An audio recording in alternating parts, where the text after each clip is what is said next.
आज की कहानी का नाम है नागिन का बदला। कहानी शुरू करने से पहले आप सभी से अनुरोध है कि जल्दी से हमारे चैनल को सब्सक्राइब कर लें और बेल आइकन को भी प्रेस कर दें ताकि हमारे सारे वीडियोस आप तक तुरंत पहुंच सकें। तो चलिए शुरू करते हैं आज की कहानी। विक्रम ने एक बार फिर बेताल को पेड़ से उतारा और उसे कंधे पर लाद कर चल पड़ा। हमेशा की तरह रास्ता काटने के लिए बेताल ने एक और कहानी सुनानी आरंभ की।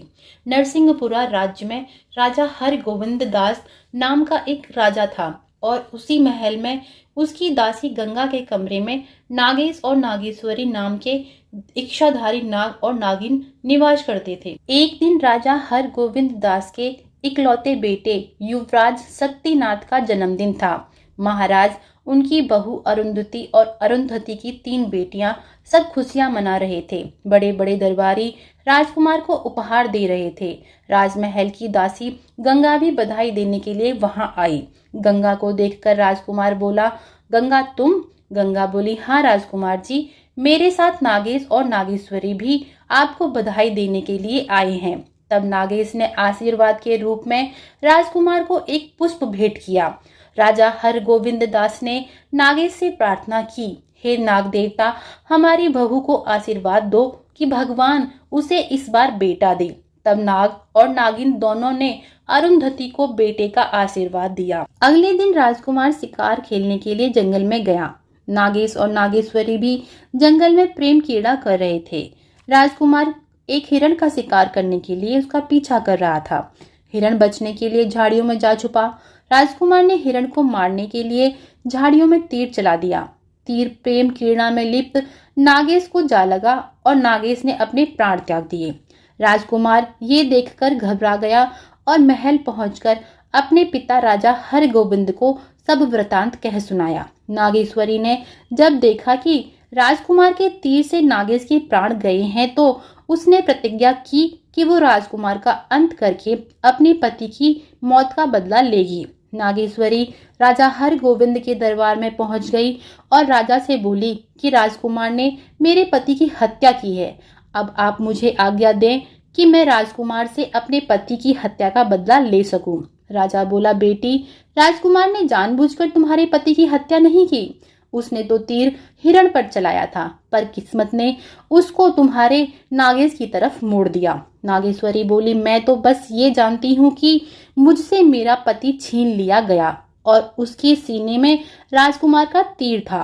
राजा बोला, बेटी, जिस दिन कोई व्यक्ति राज सिंहासन पर बैठता है उस दिन उसके अपने सारे रिश्ते समाप्त हो जाते हैं। हमारे लिए राजकुमार और तुम में कोई अंतर नहीं है।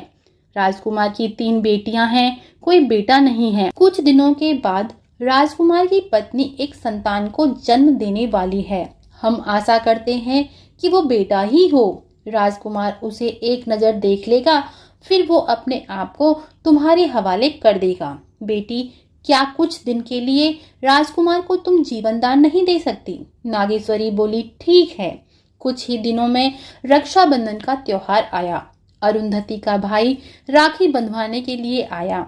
जब भाई ने अरुंधति को रोते हुए देखा तो पूछा, क्या बात है बहन, तुम मुझे बताओ, तुम रो क्यों रही हो? बताओ, तुम्हें मेरी कसम है।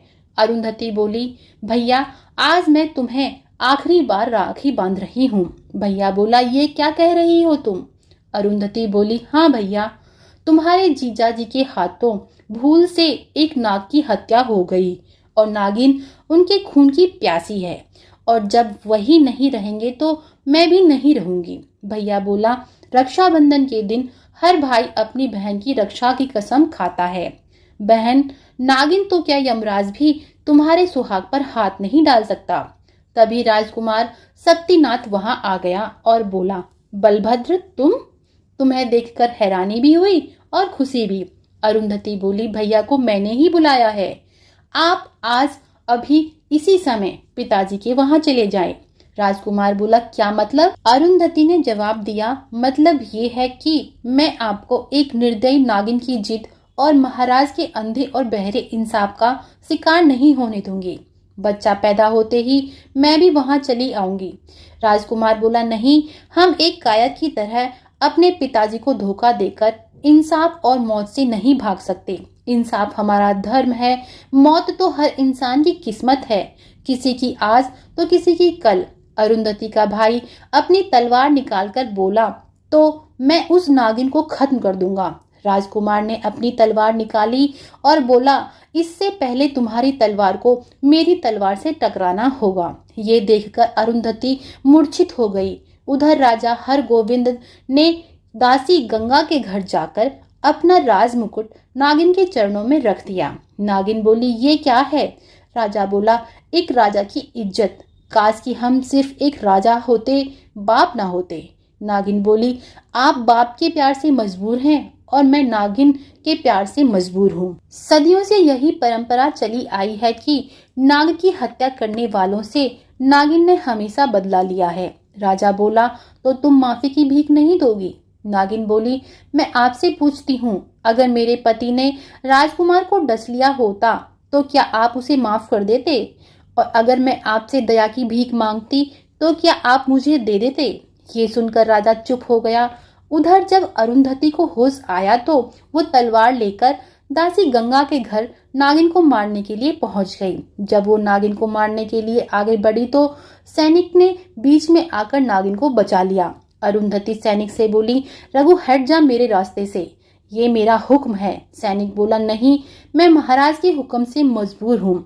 अरुंधति तलवार लेकर फिर आगे बढ़ी और बोली, मैं कहती हूँ हट जा। सैनिक ने अरुंधति को फिर रोक दिया। तभी अरुंधति को प्रसव पीड़ा होने लगी, जिसके कारण वो जोर से चिल्लाने लगी। अरुंधति को महल में ले जाया गया। राजवैद्य और दाई को बुलाया गया। अरुंधति ने एक सुंदर राजकुमार को जन्म दिया। महल में संगीत का आयोजन किया। संगीत की आवाज सुनकर नागेश्वरी ने गंगा से पूछा, ये महल से संगीत की आवाज क्यों आ रही है? गंगा बोली, कल रात राजकुमार के यहाँ बेटा पैदा हुआ है। ये सुनकर नागेश्वरी राजकुमार के प्राण लेने के लिए महल की ओर चल दी। उधर पोता होने पर लोग राजा हरगोविंद को बधाई देने लगे। राजा बोला, ये हमारे कुल का पहला बच्चा है जो अपने पिता की मृत्यु का साया बनकर आया है। राजा के पोते का नामकरण, संस्कार और हवन आदि होने लगे। पंडित राजा से बोला, महाराज, अब आप बच्चे की जीभ पर शहद रखिए और इसके कान में ओम शब्द का उच्चारण कीजिए। नागेश्वरी राजकुमार के प्राण लेने के लिए महल पहुंच गई, जहां राजकुमार की 3 बेटियां नागेश्वरी के बच्चों को दूध पिला रही थीं। ये देखकर नागेश्वरी सोचने लगी, ये क्या मेरे खून को दूध पिला रही हैं, वो भी मेरे दुश्मन के बच्चे। कितनी भोली भाली हैं ये बच्चियां, इन्हें ये भी नहीं पता कि इनके पिता की मृत्यु होने वाली है। नागेश्वरी राजकुमार को ढूंढते हुए वहां जा पहुंची जहां राजकुमार और अरुंधति हवन कर रहे थे। नागेश्वरी को देख अरुंधति जोर से चिल्लाई और मूर्छित हो गई। राजकुमार ने अपना हाथ डसने के लिए नागेश्वरी की ओर बढ़ा दिया। इतनी कहानी सुनाने के बाद बेताल रुक गया और विक्रम से एक प्रश्न किया, बता विक्रम, क्या वो नागिन राजकुमार को डस लेगी? जल्दी बता, वरना तेरे सर के टुकड़े टुकड़े कर दूंगा। विक्रम बोला, नहीं बेताल, नागिन राजकुमार को नहीं डसेगी। बेताल ने पूछा, क्यों? विक्रम ने कहा, इस संसार में जितनी भावनाएं हैं, ममता उन सबसे गहरी है। नागिन भी एक माँ थी। महाराज ने अपना राज मुकुट उसके चरणों में रखा, उसने उसे ठोकर मार दी, किंतु जब उसने देखा कि वो राजकुमार का खून करके उन भोली भाली बच्चियों से उनके पिता का साया छीन रही है और वही भोली भाली बच्चियां अपने हाथों से उसके बच्चों को दूध पिला रही हैं, तो उसकी ममता पिघल गई। बदले की सीमा से ममता बहुत आगे निकल गई।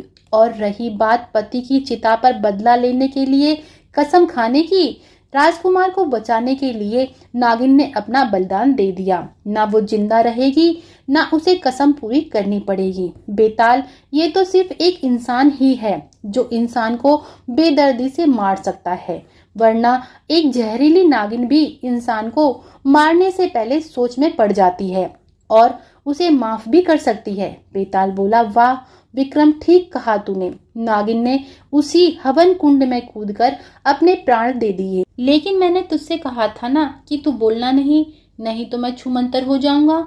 ले मैं अब जा रहा हूँ। इतना कहकर बेताल विक्रम के कंधों से उड़ गया। विक्रम फिर बेताल को पकड़ने के लिए उसके पीछे दौड़ने लगा। आज की कहानी आपको कैसी लगी कृपया कमेंट करके जरूर बताएं और ऐसी ही प्रेरक कहानियां सुनने के लिए हमारे इस चैनल को सब्सक्राइब करें। और वीडियो के डिस्क्रिप्शन में हमारे टेलीग्राम ग्रुप का लिंक है, वहां से आप हमारा टेलीग्राम ग्रुप जरूर ज्वाइन करें। आप सभी का बहुत बहुत धन्यवाद।